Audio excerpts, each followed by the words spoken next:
Good morning, dear students. Today I am going to continue your Unit 7 directing on Chapter 7.2 Motivation. So, to come to the point, Motivation Toolkit 4 it refers to the process which excite people to work. मैंने ना last time आपको elements of directing में motivation के बारे में बताया था. When people are excited or there is some excitement in self, they themselves want to do some work with a zeal, it is something they are motivated people. Now it depends various factors. Features of motivation क्या है? It is internal feeling. देखिए, आपकी internal feeling है, it is inside you कि you are working deliberately और you are working with a zeal. It produce goal directed behavior. You are motivated or you are being motivated by others or you are self motivated just to attain some goal.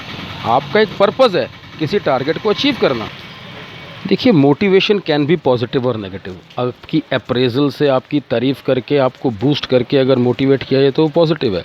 पर आपको suppose कुछ काम निकलवाने के लिए आपको एक तरह से डांटना ज़रूरी है तो वो नेगेटिव मोटिवेशन है. Both the things basically target on focus on end result. It's a complex process. Complex process का मतलब ये है 10 एम्प्लॉयज़ थे, एक को आपने ज़्यादा मोटिवेट कर दिया और नॉट डीमोटिवेटेड हो गए, उनका हौसला पस्त हो गया, तो एक का मोटिवेशन बेसिकली टीम को हैम्पर भी कर सकता है. It's a complex process, you can से. This is Mr.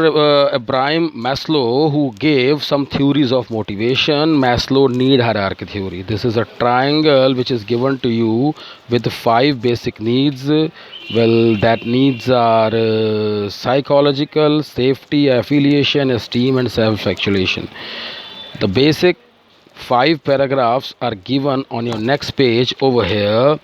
कहता है साइकोलॉजिकल नीड्स क्या हैं. हर आदमी की रोटी कपड़ा और मकान की नीड होती है, तो सबसे पहले आपको इसकी ज़रूरत है. अगर आपकी ये ज़रूरत पूरी हो जाती है तो आप अपनी सेफ्टी के बारे में, अपनी इंश्योरेंस पॉलिसी के बारे में कुछ सोचते हैं. आप अपने आप को इकोनॉमिकली और फिज़िकली सेफ करने के बारे में तब सोचते हैं जब आपके पास आपका पेट भरा होता है फर्स्ट साइकोलॉजिकल नीड से. जब आपकी ये नीड पूरी हो जाती है तो आपको सोशल स्टेटस चाहिए, बिलोंगिंगनेस चाहिए, आपको फ्रेंड चाहिए, डेजिग्नेशन चाहिए. जब आपकी ये नीड पूरी हो जाती है तो आपको बेसिकली एस्टीम नीड्स, लग्जरी सामान चाहिए, आपको रेस्पेक्ट चाहिए, ऑटोनॉमी चाहिए, स्टेटस चाहिए. जब आपकी ये नीड पूरी हो जाती है तो self explanation need refers to the desire to basically maximise whatever potential and individual processes. बस सीधी सी बात है, जब आपकी सारी नीड्स पूरी हो जाती है तो अपने शौक़ को पूरा करने के लिए you do something else which is your self actualisation. Assumptions क्या हैं? अजम्पशंस ये हैं कि basically Maslow has created this need कि कहता है this is for a normal human being. अगर आपको भूख लगती है, अगर आप डिससेटिस्फाइड रहते हैं, आपका डेली सेटिस्फेक्शन लेवल ज़्यादा होता है, आपको इसके बाद इसकी ज़रूरत है, इसके बाद इसकी ज़रूरत है, तो you are a normal human being. मेरी ये जो नीड्स हैं ये नॉर्मल ह्यूमन बीइंग्स के लिए हैं. People should be affected. अगर आप साधु संत हैं और आपको इनकी भूख ही नहीं है तो मैस्लो की थ्योरी उन पर बेसिकली अप्लाई नहीं होती. अब वो कहता है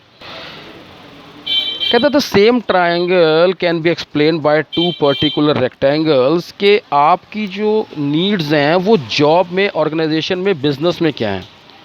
कहता सीधी सी बात है, ये सब नीड्स तो उस ट्रायंगल की हैं. पहले hunger, this this this this. कहता है इंडिविजुअल नीड्स क्या है? पहले भूख लगती है, जब इनकम स्टेबल होती है तो आपको फ्रेंडशिप चाहिए, स्टेटस चाहिए, देन यू सेल्फ एक्चुअलाइजेशन. ये अभी पढ़ा के आया हूँ. लेकिन ये वो नीड्स हैं जो आपको जॉब के टाइम चाहिए. जॉब के टाइम में सबसे पहले आपको सैलरी चाहिए, सेफ्टी के लिए पेंशन प्लान चाहिए, then you need designation and coordination, फिर आपको एक टाइटल चाहिए और उसके बाद आप फोकस्ड होते हैं गोल को अचीव करने के लिए. This is something which related to Maslow's theory. Now there are 2 things over here. कहता financial and non financial, monetary and non monetary incentives. Incentives का मतलब ये है आप अपने एम्प्लॉयज़ को किस तरह से खुश रखते हैं. उनको खुश रखने के लिए या उनको कॉम्पेंसेट करने के लिए आप पैसों वाले और बिना पैसों वाले कुछ इंसेंटिव्स उसको देते हैं. यानी कि अगर मैं फाइनेंशियल और मॉनेटरी इंसेंटिव्स की बात करूं तो ये सारे इंसेंटिव्स हैं, आप इस तरह से अपने एम्प्लॉयज़ को पैसों में सेटिस्फाई करते हैं. उनके काम के लिए आप उनको सैलरी पे अलाउंस देते हैं, कोई अलाउंस या डीए या कोई daily allowance, travelling allowance, normal salary. Productivity link का मतलब है जितना प्रोडक्शन करेंगे उतनी बेसिकली आपको पर यूनिट वेजेस मिलेंगे। आपने 100 यूनिट बनाया तो इतने, 20 यूनिट बनाए तो इतने, 200 बनाए तो इतने। बोनस का मतलब है various kinds of bonuses on special occasions आपको दिए जाएंगे in terms of money. Profit sharing का मतलब है कि आपको बेसिकली प्रॉफिट में शेयर दिया जा रहा है कि चलो सैलरी तो आपको थोड़ी बहुत ही देंगे अगर आप प्रॉफिट को बढ़ाएंगे तो आपको इतने % शेयर है।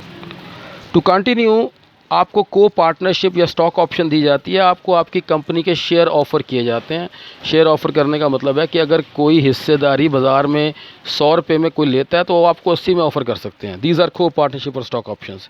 डिटेल आपको पता लग जाएगी जब आप अकाउंटेंसी में कभी चैप्टर नंबर 7 करेंगे तो इसकी और डेप्थ पता लगेगी। पर फिलहाल आपको यह कि आपको एक पार्टनरशिप में इंडल्ज करते हैं कि if you are a partner you can share profit और losses, you have to basically increase efforts for the profits. Retirement benefits, आपका प्रोविडेंट फंड, ग्रेचुटी के बारे में आपको मॉनेटरी सेटिस्फाई करना, और perquisites those facilities which an employ gets free from the employer. आपको rent free घर दे दिया, एक कार दे दिया, सर्वेंट की फैसिलिटीज़ दे दी, ये पैसों में आपको सेटिस्फाई किया। नॉन फाइनेंशियल का मतलब है शाबाशियाँ तो दे देंगे पर पैसे नहीं देंगे, स्टेटस बढ़ा दिया, आपको एसी वाला कमरा दे दिया, ऑर्गेनाइजेशनल क्लाइमेट बेटर दे दिया, आपको एडवांसमेंट ऑप्शंस दे दी कि भाई आपका करियर इसी फैक्ट्री में, इसी बिज़नेस में आगे ये हो जाएगा, आगे ये हो जाएगा, आपको छोड़ के जाने की ज़रूरत नहीं है। जॉब एनरिचमेंट का मतलब है आपको सेटिस्फाई कर दिया, एक basically casually you can say counsel कर दिया, भी आपको खुश कर दिया कि देखो आपके बिना तो मेरा काम चल नहीं सकता। यू आर सेटिस्फाइड, और in this case you are been enriched. पैसे नहीं दिए, आपको कुछ अथॉरिटी या रिस्पॉन्सिबिलिटी दे दी, चैलेंजेस दे दिए, हौसला अफजाई कर दी। एम्प्लॉय रिकॉग्निशन प्रोग्राम का मतलब है आपको कंग्रेचुलेट कर दिया, आपका नाम बुलेटिन बोर्ड पे दिखा दिया, कोई सर्टिफिकेट दे दिया, कोई मोमेंटो दे दिया, पैसे नहीं दिए। जॉब सिक्योरिटी का मतलब है अगर आपकी जॉब सिक्योर कर दी जाती है और आपको ये बताया जाता है कि there is no need to panic, your job is safe, तो you are internally satisfied. Employ participation का मतलब है सपोज़ आपको एक आ जाता है कि रूटीन ऑफ द फैक्ट्री आपने सेटअप करना है, तो आपको पार्टिसिपेट कराया जाता है डेली रूटीन के अंडर, आपसे बेसिकली सलाह ली जाती है, दैट इज़ पार्टिसिपेशन। और आपको एम्पावरमेंट दी जाती है कि भी आप इन 4 एम्प्लॉयज़ को हमारी परमिशन के बिना आप इनको निकाल सकते हैं, इनसे कोई काम करवा सकते हैं। These sort of things basically boosting you without money, these are non financial incentives. For this particular case आप मॉनेटरी और नॉन मॉनेटरी में डिफरेंस पढ़िएगा। And these objective type questions, these are the questions which cover from your current chapter 7.2 you have done now. Just to map on, ये chapter 7.2 का map है motivation, जिसके अंदर आपने ये टाइप्स करा, फाइनेंशियल एंड नॉन फाइनेंशियल, उसके बाद ये मैस्लो की नीड्स हैं, ये फीचर्स हैं, and this is the meaning of motivation. You have to do, you have to revise with this. So guys, buck up, keep sending homework. Goodbye, God bless.